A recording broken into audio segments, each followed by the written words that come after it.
Hello, Wally and Thelma. Glad you're here with us this evening. And glad Sherry's here as well.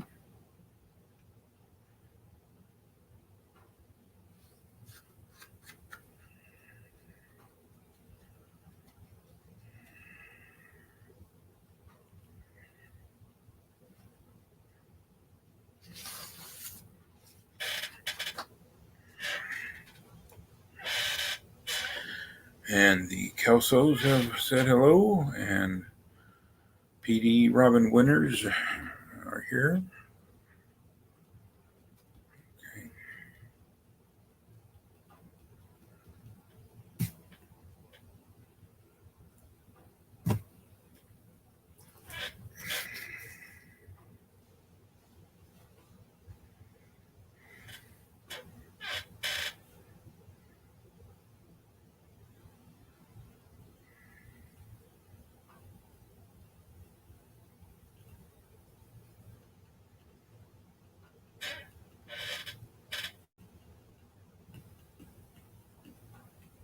Okay, well, showing 5 watching plus probably a few extra down to 4. You can't wait till the number gets too high; it'll go back down. So, anyway, let's get into our lesson here tonight. We're going to try to finish up Genesis chapter 32 and also maybe even get through Genesis chapter 33. It'd be nice to kind of pick up the pace on that. 33 is pretty anticlimactic, actually. So, chapter 32 of Genesis, and I know the message said 24, but I guess we'll pick up at 22, back up just a little bit, and let's just go ahead and read through the rest of the chapter. Genesis chapter 32, verses 22, and through the conclusion of the chapter. Is that 31? I can't remember. 32. Okay. Genesis 32:22. Now he arose that same night and took his 2 wives and his 2 maids and his 11 children and crossed the ford of the Jabbok. He took them and sent them across the stream, and he sent across whatever he had. Then Jacob was left alone, and a man wrestled with him until daybreak.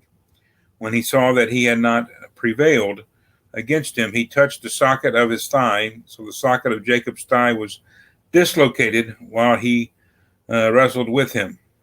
Then he said, "Let me go, for the dawn is breaking." But he said, "I will not let you go unless you bless me."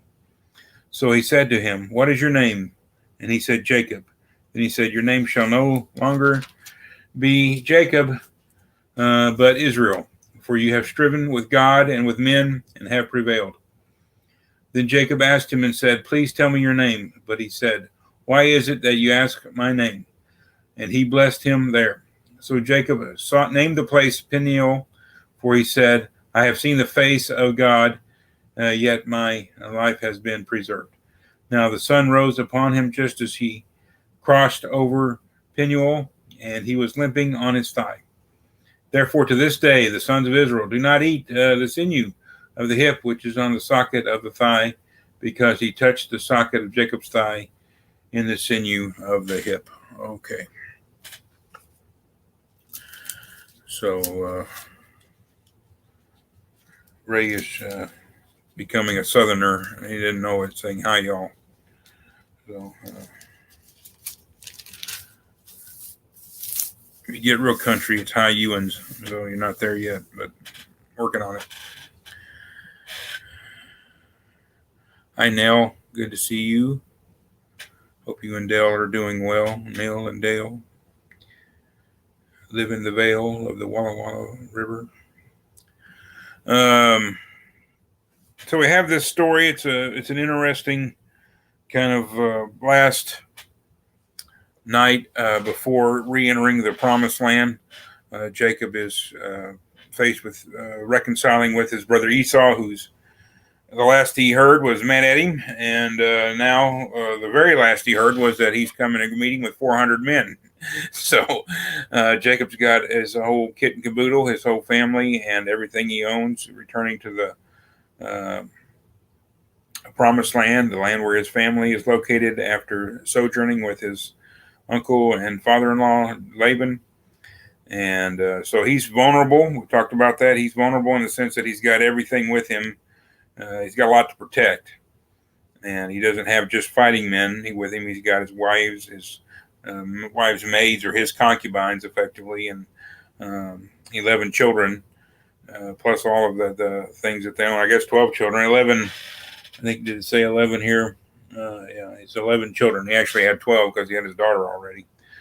He's got 11 sons, and make of that whatever you will. 11 sons, and Dinah has been born. So, and she will be a prominent figure probably in our study next week, sadly. So, Jacob has all this going on, and he sends them across the river, perhaps goes with them, but then it indicates kind of that he hangs back, set them across the stream, and he sent across whatever he had. So a little difficult to tell for sure which side of the river he's on. He may be hanging back so he can make a hasty escape if he needs to. And if you don't think he would do something like that, well, wait till we get to 33. But he wrestles with this mysterious figure. It's kind of hard to see or understand exactly what's going on. I think kind of traditionally we have interpreted this passage to mean that, yes, Pen is face. We talked about that last week. And El is God, so face of God. Thank you, Sherry.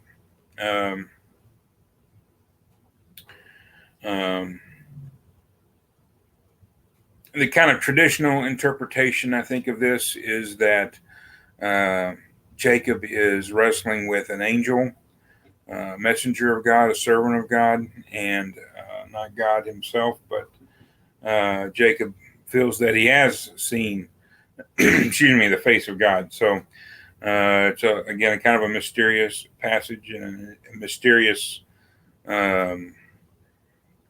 way to kind of summarize, in a sense, the life of Jacob, perhaps up to that point, and in a way, it kind of encapsulates the nation's plot in humanity for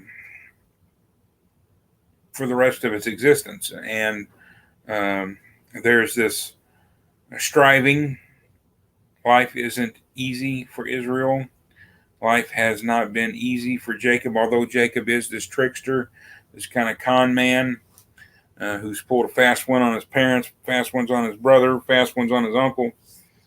Has had some fast ones pulled on him as well, and does pay a price for it. I think that's we're seeing right here the price being paid. Here, Jacob is returning home, and instead of being joyfully excited and anxious to see his brother, he is fearfully anxious to see his brother. He has real concerns about how Esau is going to respond to all of this, and that is something that is regrettable. So I think kind of historically we've tended to whitewash Jacob's failings and point out that the outcome of the story overall indicates that God was with him in all that he did. However, I think a better understanding of it is that God redeemed everything that he did. And he didn't really get away with a whole lot. I mean, he had to earn what he got from Laban. He had to go back to work to amass his wealth with Laban, and got tricked himself, missed out on time with his parents, missed out on a relationship with his brother, and even after the reconciliation is complete, it's kind of incomplete. It's not perfect. We'll see that here in a little bit. But life is a struggle, even for the trickster, even for the smartest guy in the room.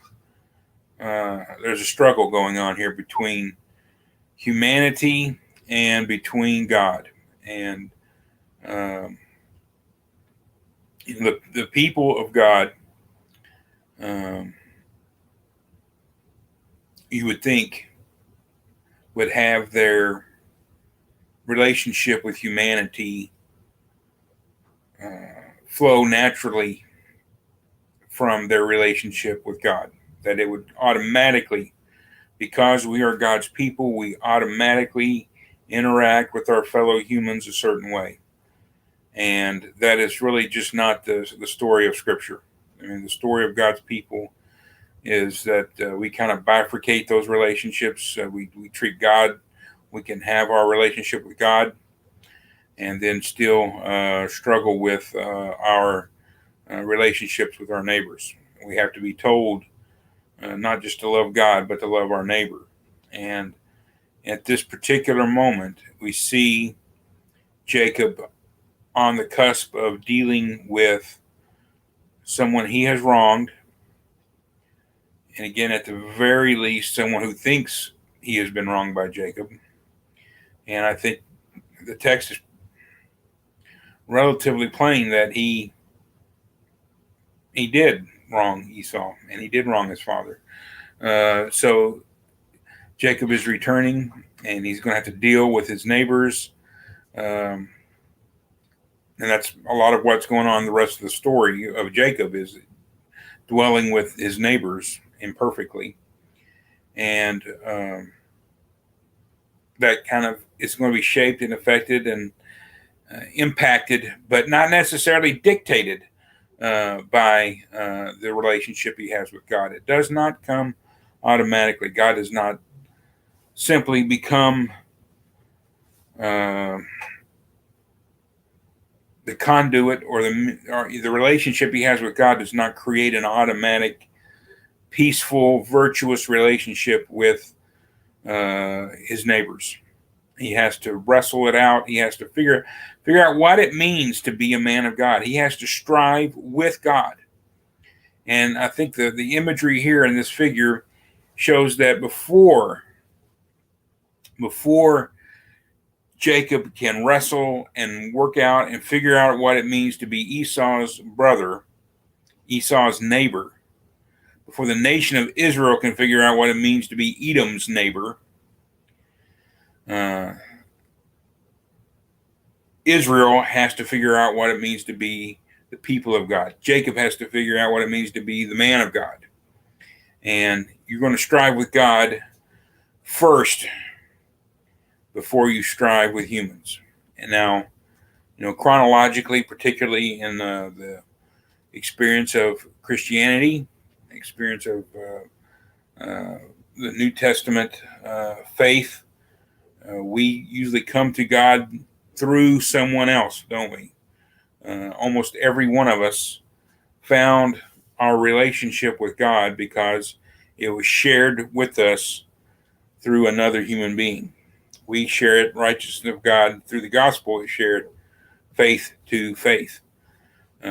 Jacob is not presented as really receiving this relationship with God from his parents or from his grandfather or anyone like that. It seems like his relationship, and the same with Isaac and the same with Jacob, is because God reaches out and calls them directly.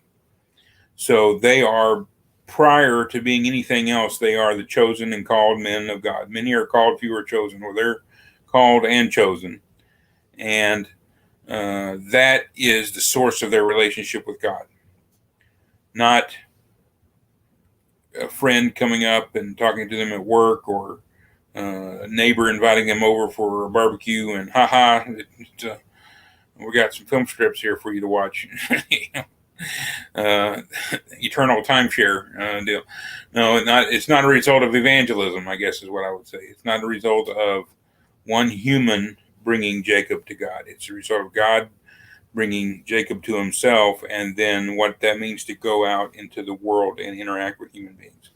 So this wrestling that goes on, it's a difficult match. It's a close match. It's not really a clear, decisive winner.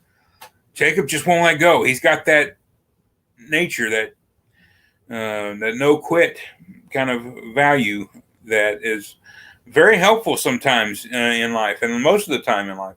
Sometimes it really hurts, but sometimes, and for the most part, it really helps. It's hard to get anywhere in life. It's hard to build a business or build a career or get through an educational process or have a good marriage or have raise your children well or anything like that. If you don't have some stick to itiveness, if you don't have some fight in you, if you don't quit easily, if you quit easily, then those things usually don't work out too well. So Jacob has not got a lot of quit in him, and he doesn't mind bending and breaking the rules to get the win, but he will get in the game and he will fight once he's in there. And he is fighting with this figure, this divine heavenly figure, whether it is God or an angel or whatever it is. He is not letting go, even when he's hurt. Even when he's hurt so badly he's going to be limping the next day. He is not going to quit. And that is an admirable trait normally, most of the time. Sometimes we do need to. There's a time for everything. There's a time to give up as lost. There's a time to quit. But certainly not in our relationship with God. But God, here, he's striving, he's fighting with God. A relationship with God is not a path to ease and comfort every day of your life.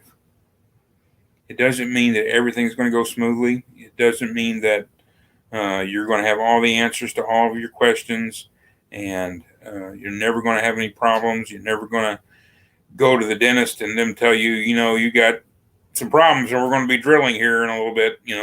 That happens to Christians too. That happens to devout, faithful followers of Jesus Christ too. It's a bit of a wrestling match. You're wrestling with the Supreme Being, the Almighty. So you're not going to prevail necessarily, but Jacob is said to have prevailed. You have striven with God, you have wrestled with God and men and have prevailed. Prevailing not in terms of necessarily of defeating, but in acquitting himself well, of showing that this guy's got some gumption, he's got some fight, and he will not be easily deterred. It's not just about Jacob being a fraud man, a con man, and taking the easy path. It's not so much the easy path when he took it. It may have been, especially in getting his brother's blessing, that wasn't the easy path. It was the only path. There was no way he was going to get that blessing legitimately. So he and his mother concocted an illegitimate way to get that blessing. And Jacob is willing to get in there and fight. And it's going to hurt. And you're going to limp. You're not going to get through life unscarred, unwounded. If you've gone through your life and you haven't had a hard time, if you've never been hurt, one of the things thing I like to say, and you've probably heard me say it already, is that if you've never gotten your feelings hurt at church, you haven't been at church very much. When you get into church, when you get into a relationship with other people, you're going to get hurt sometimes. If you never get taken advantage of, you're probably not a very generous person. Because when you show generosity, sometimes you're going to show generosity to people who abuse that generosity, who use that generosity for different means than it was intended, who maybe didn't really need that generosity to begin with, and who have converted those funds to something that wasn't intended by you. So you're going to get nicked up, you're going to get hurt, you're going to get wounded, you're going to get scarred as you go through a life, striving with God and striving with your neighbors. Our relationship with God should lead to and inform, and ultimately it should dictate our relationship with our fellow humans. It really probably doesn't for very many of us. We still have our own terms and our own way of doing things. But Jacob's not backing down. He's got a big fight coming up, at least potentially, a big fight coming up. He ain't running. He's doing everything he can to get through it as best as he can, but he ain't running. He's coming home. So there's a lot to admire about Jacob, even though there's some things that we can certainly quibble with as well. So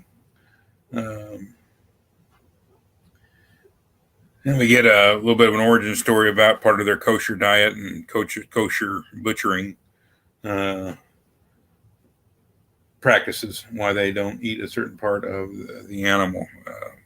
And then, this is, we got time for this. So, in our culture, in American culture, we eat maybe ground beef, which is one way of using a lot of offcuts and stuff like that. But the wealthier folks, we're eating steaks and roasts and chops. We're eating the select cut, and the rest of the animal we don't know anything about. We don't care anything about.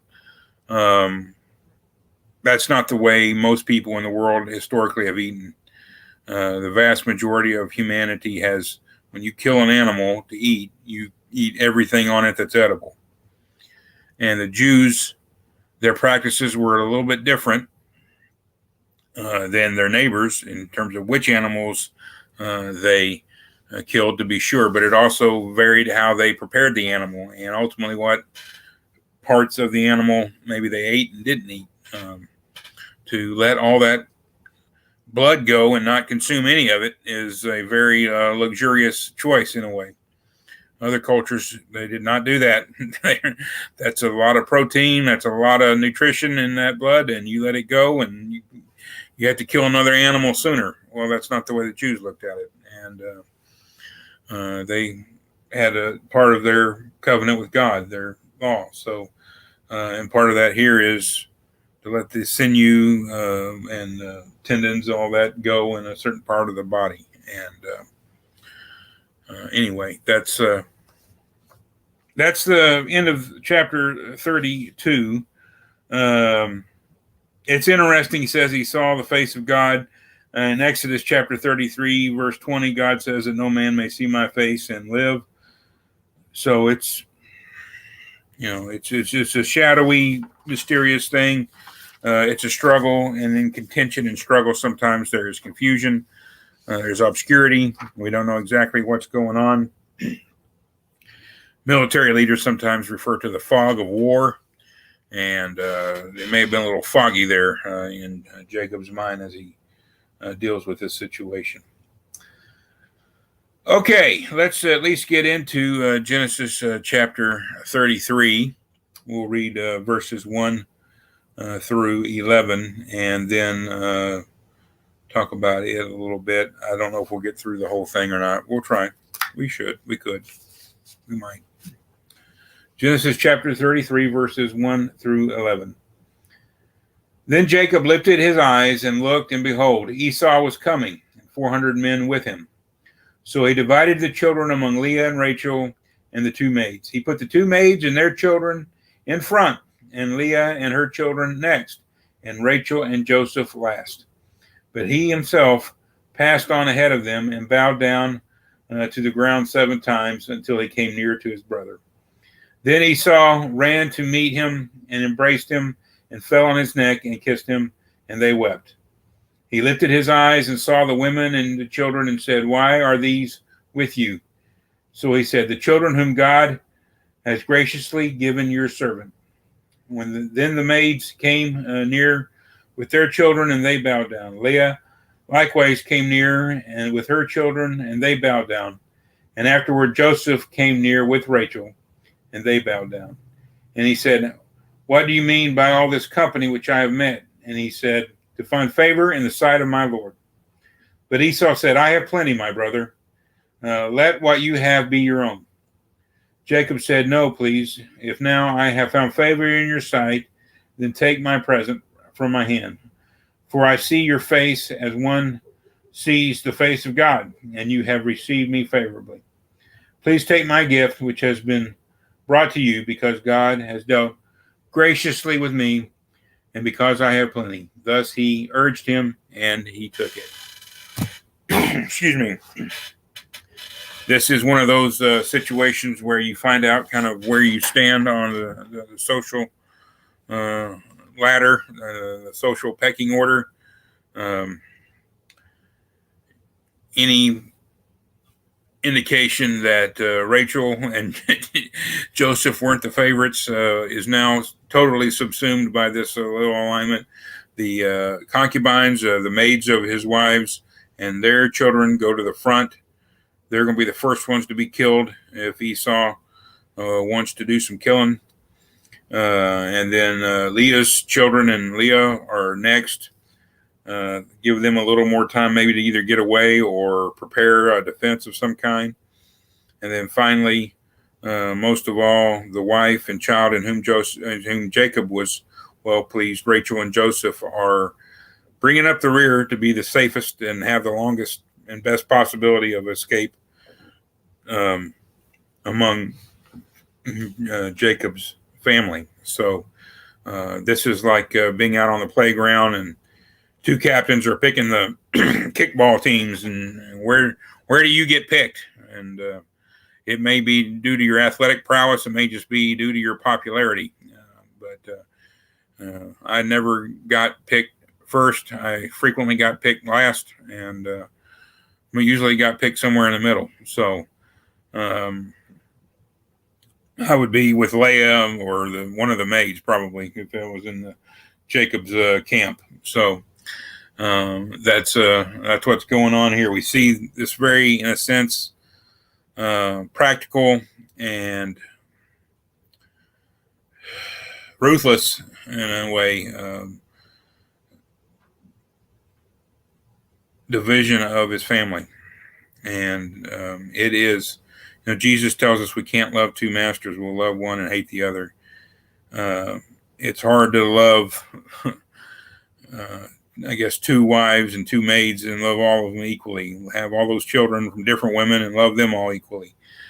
Jacob is a experienced and practiced favoritism as a child himself, and is now doing so with his own family. The good news, of course, is that it's not necessary that Esau is not coming with 400 men to kill, but perhaps simply to escort them safely to wherever they would like to go. And what a load of stress and difficulty off the mind of Jacob that must have been to see that his brother is going to help him safely arrive at his destination rather than slaughter him. Isn't that a fun way to live when those are the two potential outcomes? We're either all going to get killed or we're going to go in complete and total safety. Nothing in between. No half measures here. We're not riding coach. We're either first class or down in the cargo hold. So it was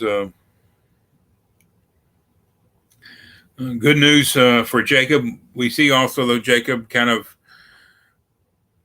reestablishing himself, or maybe for the first time, instead of accepting the role as a little brother, of coming to his older brother. And again, it's not by much. Esau was born with Jacob grabbing onto his heel, but his slightly older brother, he comes to him and accepting the role of the little brother, bowing down, of being deferential, and going out in front of his family, not being a coward. There's not really anything cowardly about Jacob, but there's just dishonesty does not equal cowardice. And we have thrown that label around as a nation, and our leaders have thrown that label around towards certain groups of people from time to time, saying they're cowards. Their acts may be cowardly from our perception. That doesn't mean that they see themselves or are considered by their culture or are acting from a cowardly frame of mind themselves. We call it cowardice, but we don't get to be the only determiner of what's cowardly. And it may be Jacob was hanging back on the other side of the river, but now that Esau's here, he's going forward. He is at the very front. They're going to kill Jacob before they kill anybody else. And it doesn't happen. They reconcile. It's really a beautiful scene in its own way. And Esau has been blessed. 20 years have passed, and Esau has been blessed, just as Jacob has been blessed. They're both very wealthy men. And that helps, doesn't it? You know, if Esau rode out with a tag of bag of miscreants, a bunch of uh, kind of ne'er do wells to meet his brother, and Esau was empty in pockets and very impoverished and desperate, it might have come out very differently. But Esau is wealthy, Jacob is wealthy, and now the matter of the acceptance of the gift comes up, and there's this little delicate dance that is going on before them. Again, in a culture, ancient Israel was, and a lot of ancient cultures are primarily honor based. The greatest possession you can have is honor in the society. Jesus reached out to Judea. Jesus during his earthly ministry was, okay, Neil, I'm sorry. We'll get, I'll call you here in a little bit and we'll talk about that. I'm sorry to hear about Dale not getting good news. But in an honor-based culture like ancient Israel and a lot of other cultures even today, there's no more valuable commodity. It's better than money. It's better than all the other stuff that you have. If you get it dishonorably, you may not get to enjoy it very much. When Jesus walked the earth, when he was walking in Judea, it was still very much an honor-based culture. Jesus has a lot of honor. He's not a very wealthy man. He doesn't have a lot of material possessions, but he has honor. So wherever he goes, the red carpet is more or less rolled out. He gets to go into people's houses and eat. He gets to stay with people. He gets money given to his ministry. And it's because he's a very effective and powerful rabbi. And that was a very honorable calling in ancient Israel, in ancient Judea, first century. So Jesus was very honorable in his own way, very powerful and very wealthy on earth, even though and we'll talk a little bit about that Sunday, about the surrendering of that power. But he had that going for him. So these are two very powerful men, and they have to show honor to one another. Jacob shows honor to Esau, and then like two families go out to eat dinner together, and both husbands or both men or the family head of the household, whoever it is, has the means to pay for the whole thing easily. They do that kind of thing all the time, perhaps, but one's going to pay for the other. It's kind of socially unacceptable to go Dutch for some reason, and so they're both going to pay for the whole thing. One of them is going to pay for the whole thing. One family is buying the other family dinner, and the heads of the family kind of negotiate. And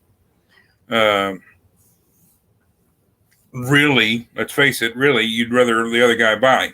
And you're trying to, but you don't want to look greedy. You don't want to look pathetic. You don't want to look dishonorable by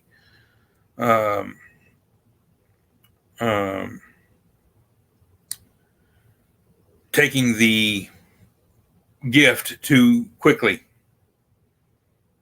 not just sitting there leaving the check on the table until the other guy sits there and he looks at you, and then eventually the other guy wilts and picks it up. It's you both reach for it kind of at the same time. The clever man is able to hold it back just a little bit and let the other man grab it first, and then protest and all that, negotiations and all that, and it ends up being what one guy wants and what the other guy doesn't want. So you don't want to let the other guy pick up the check too quickly. You want to or too easily. You want him to pick it up, but you want to act like you were there to pay for it and you were to deal with that. And if Mike Cook sees this, he's probably got a little story he can tell on me about that. So maybe someday we'll tell that story. But Mike is a true gentleman. I'll leave it at that. So for now, but anyway,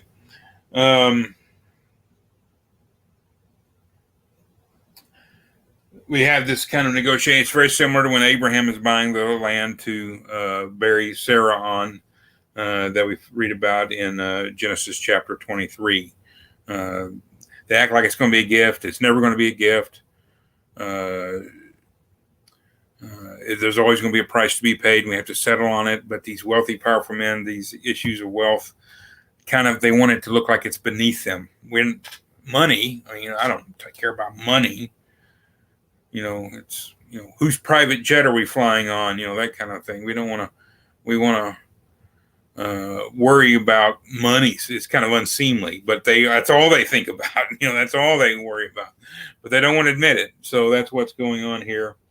And through persuasion and inevitability, Esau accepts Jacob's gift. Again, Jacob knows he has to pay this. He knows he can't come back home after dishonoring Esau, after defrauding Esau, and just set up with all his wealth and comfort and just set up there in the homeland and nothing happens. Esau's got neighbors too. And if that happened, despite Esau's wealth, he would lose honor. He would lose face. And face has been a big deal already. Penuel, the face of God, I will put this to my face and maybe he will look at my face. And so they're trying to save face. And particularly the main honor that needs to be preserved here is Esau's, because he's the one already there. He's the one with 400 fighting men. He's the one that was originally dishonored. So this is Jacob doing what he can to not just simply make restitution, although that's part of it, but also to restore or maintain Esau's honor in the sight of the community, in the sight of the neighbors that they have. So Jacob is not getting away with anything, supposedly. That's the message. That's the scene there. So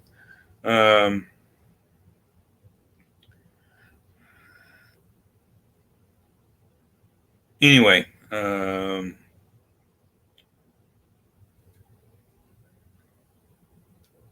see if there's anything else I really want to say about that. There's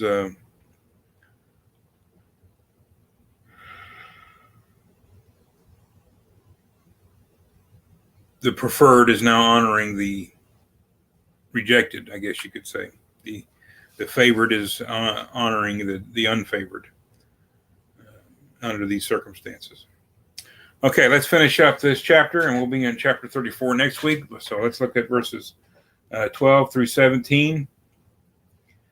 Then Esau said, "Let us take our journey and go, and I will go before you." But he said to him, "My Lord knows that the children are frail, and that the flocks and the herds which are nursing are a care to me. And if they are driven hard, one day all the flocks will die.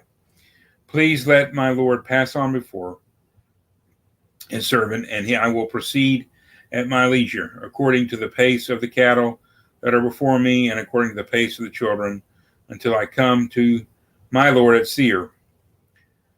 Esau said, "Please let me leave with you some of the people who are with me." But he said, "What need is there? Let me find favor in the sight of my Lord." So Esau returned that day on his way to Seir.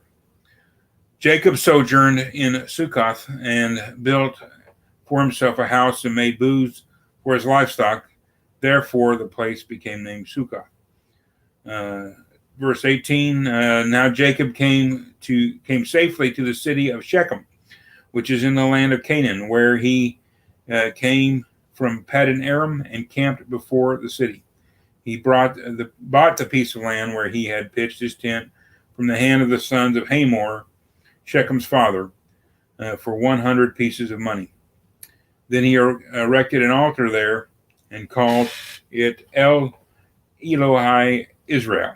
So we have the conclusion of this chapter. Again, with the acceptance of the gift, the reconciliation between Jacob and Esau is complete in a sense. It's as reconciled as it's going to get. It's incomplete in that they don't really dwell close together as neighbors. They're not that restored. There's still a distance maintained between them, and they're not exactly close, I think would be a better way of putting it. It's not like one of those things where maybe you have a dispute with a friend or a family member and it's very intense for a time, and then you reconcile, and it's like it never really happened to begin with. It is more picking up the pieces, understanding that there's going to be tension and difficulty, that things aren't perfect, and trying to dwell together to some extent and moving forward with a new relationship that's maybe not as intimate, not as close as it would be nice, but is realistic under the circumstances. And this is the story that's going on there, and it's a story that applies in a lot of our lives. We all have friends and family who have difficult times with each other. We've had difficult times in our own families, and sometimes we can get past it completely and maybe grow out of it and become even closer.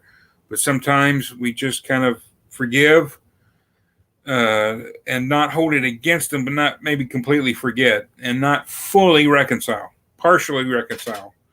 And that's kind of what happens here. They are tolerating each other's presence, but not really best friends, not as close as maybe we would like. But then they don't appear like they were really all that close growing up either, even though they were twin brothers. So this maybe is a very accurate reflection of their relationship as a whole, as it was before, and anything else would be kind of artificial and contrived. So keeping their distance, Esau again has offered him safe passage and full welcome back into the family bosom, and Jacob has accepted a partial welcoming back. I'm going to be in the area. I'll be there. Politely lies, politely says I'll be there, but then goes somewhere else, and sets up there, and then he settles in his long-term home, which is Shechem. And Shechem is an important city for Jacob and the nation of Israel. There's a lot of history in Shechem.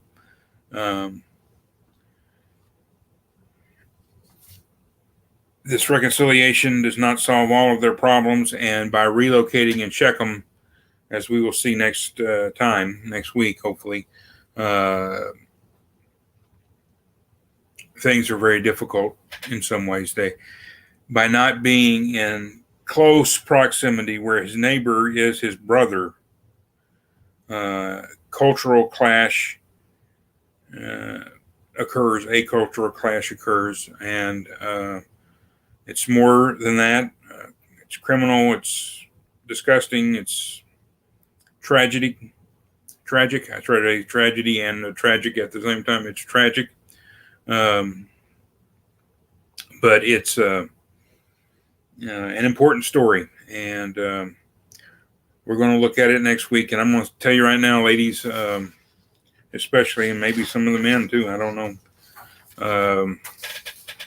The story of Dinah is a difficult one, and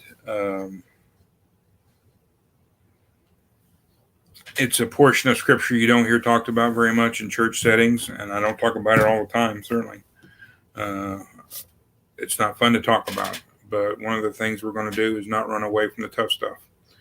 And we may not always handle it right, but we're going to handle it, and we'll do the best we can with it.